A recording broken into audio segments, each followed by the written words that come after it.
এটা কি মেশিন আপনাদের যদি না বলা হয় আপনারা অনেকেই চিনতে পারবেন না। কারণ এই মেশিন আপনাদের চোখের সামনেই থাকে, কিন্তু আপনারা কোনো দিন ফলো করেন না। এই মেশিনটা হচ্ছে আমরা মাইক্রোবাসে বসে যে ঢিস ঢাস করে যে গানটা শুনি, সেই গান বাজানো মেশিন। আমরা মাইক্রোতে যে গান শুনি খুব সুন্দর কিন্তু সাউন্ড দেয়। সেই মেশিনটাই একটা ছোট্ট একটু সমস্যার কারণে আমার এখানে নিয়ে আসছে। এই মেশিনটাতে যেখানে পিন ড্রাইভ ঢোকানো হয়, পিন ড্রাইভ ঢোকায় গান বাজানো হয়, সেই পিন ড্রাইভ ঢোকানোর সকেটটা নষ্ট হয়ে গেছে। সেই সকেটটি সেট করে দিতে হবে।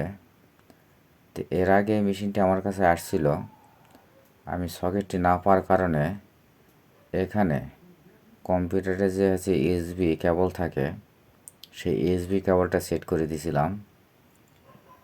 কিছুদিন চলার পর ইউএসবি কেবলটা কোনো কারণবশত ছিঁড়ে গেছে।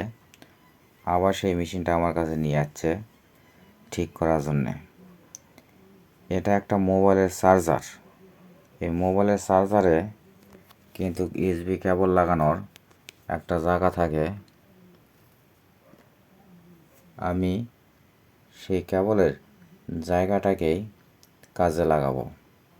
কারণ ইউএসবি কেবল যে পিন ড্রাইভ সেট করা হয়, সেই পিন ড্রাইভ সেট করার সেই সকেট বাজারে কিনতে পাওয়া যায় না। এই কারণে মডিফাই করে কাজ করে দেব। তবে কাজটি মোটামুটি শক্ত সামর্থ্য হবে আমার যতদূর ধারণা। তাই এখানে চার্জার থেকে সকেটটা খুললাম না, কারণ চার্জার থেকে সকেটটা খুলে তার সেট করে দিলে আপনার এখানে এই জিনিসটা এতটা হার্ডি হবে না। আর এটা যদি চার্জারে লাগানো থাকে তাহলে খুব হার্ডি হবে, কারণ এই সকেটটা চার্জারে খুব হার্ডি করে লাগানো থাকে। এই কারণে চার্জার থেকে না খুলেই আমি এখানে তারের সংযোগ দিচ্ছি, যাতে এই সকেটটি সহজে নষ্ট না হয়।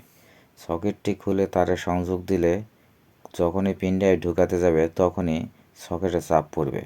আর সকেটে চাপ পড়লে হয় সকেট চ্যাপ্টা হয়ে যাবে, না হলে যে চিকন তার অটোমেটিকলি এই তার ছিঁড়ে ফেলে দেবে। এই কারণে আমি এখানে এই সকেটটি না খুলেই এখানে তারের সংযোগ দিলাম, দিয়ে সেট করে দিলাম।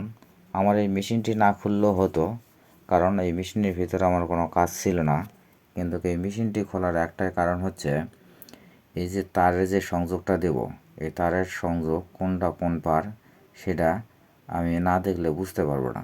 কারণ অনেক দিন আগে কাজ করছি, এই কারণে আমার মনে নেই। এই জন্য মেশিনটা আমি খুললাম। মেশিনটি খুলে ভিতরে কোন তার কোন পার আছে সেই সিরিয়াল অনুযায়ী আমি একটার পর একটা তার লাগালাম, লাগায় সেট করে সুন্দর করে টেপ দিয়ে সংযোগ দিলাম। এখন আশা করা যায় অনেকটি হার্ডি হয়ে গেছে। আমার সংযোগ দেওয়া শেষ। এখন বডিটি সেট করব। বডিটি সেট করে আমি মাইক্রোতে নিয়ে যাব। মাইক্রোতে নিয়ে যেয়ে সেট করে গানটা বাজায় চেক করে তারপরে আসবো।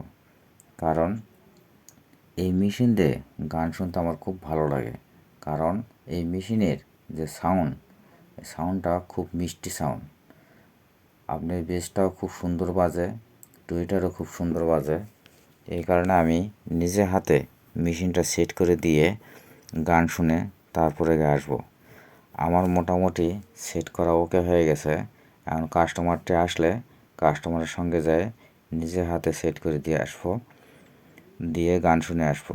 আমার এই ভিডিওটা যদি ভালো লাগে থাকে তাহলে আমার এই ইউটিউব থেকে যদি দেখে থাকেন তাহলে চ্যানেলটাকে সাবস্ক্রাইব করে দিবেন।